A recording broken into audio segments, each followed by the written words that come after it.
헬로티비 뉴스에서는 주거 밀집 지역인 양천구의 재건축, 재개발 현장들을 살펴봤는데요. 기대감도 높지만 해결할 과제도 많다는 분석입니다. 자세한 내용 취재 기자와 알아보겠습니다.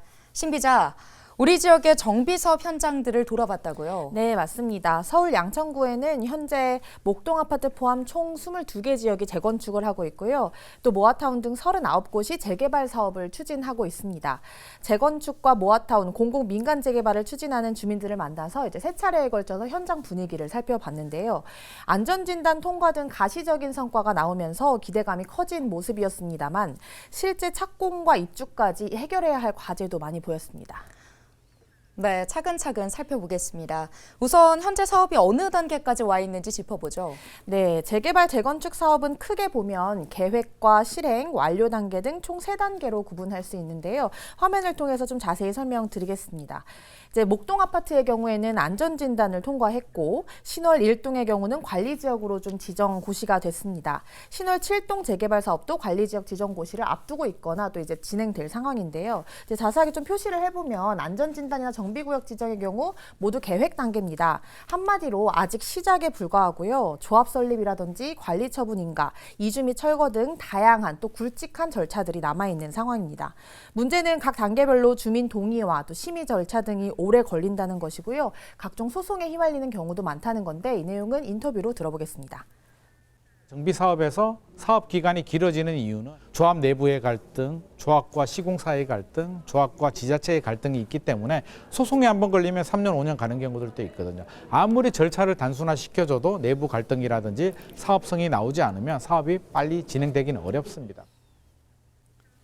네, 듣다 보니 각종 소송에 휘말렸던 정비 사업장들이 떠오르는데요. 네. 이런 갈등을 최소화하는 게 관건으로 보입니다. 맞습니다. 요즘 경제 상황 굉장히 안 좋잖아요. 특히 고금리가 장기화되면서 금융 비용도 늘었고 심지어 원자재 값도 상승해서 전체적인 공사비가 올랐습니다.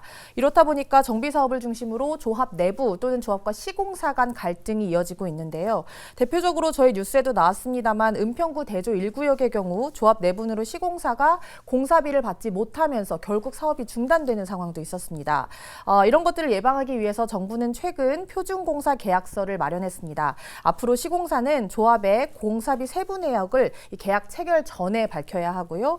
또 물가 상승 등으로 이제 공사비가 오를 경우에는 표준계약서에 제시된 기준을 활용해야 합니다. 네, 실제로 갈등 예방 효과가 있을지 지켜봐야겠습니다. 네. 모아타운 사업의 경우 세입자 보상 대책 마련도 중요한 과제라고요. 그렇습니다. 양천에서는 일단 신월 1동, 3동, 목 4동 등 총 3곳이 모아타운 사업을 진행하고 있는데요.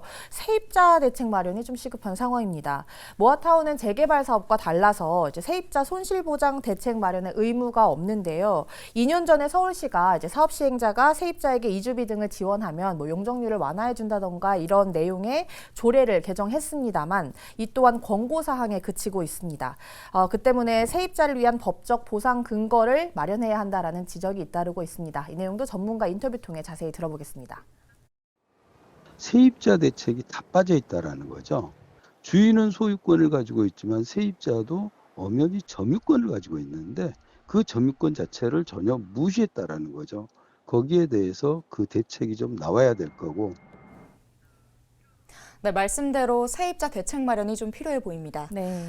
마지막으로 또 어떤 과제를 살펴볼까요? 네, 지금 아파트만 짓는다고 해서 주거 환경이 개선된다라고 보기는 힘들잖아요. 대중교통도 좀 뒷받침돼야 할 텐데요.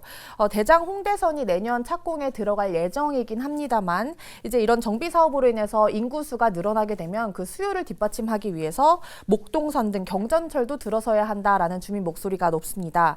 하지만 예타의 벽을 넘지 못하고 있는데요. 서울시가 올해 예타 제도를 좀 개선하겠다라는 내용인데 이 내용도 좀 지켜봐야겠습니다. 네, 잘 들었습니다. 심 기자 수고하셨습니다.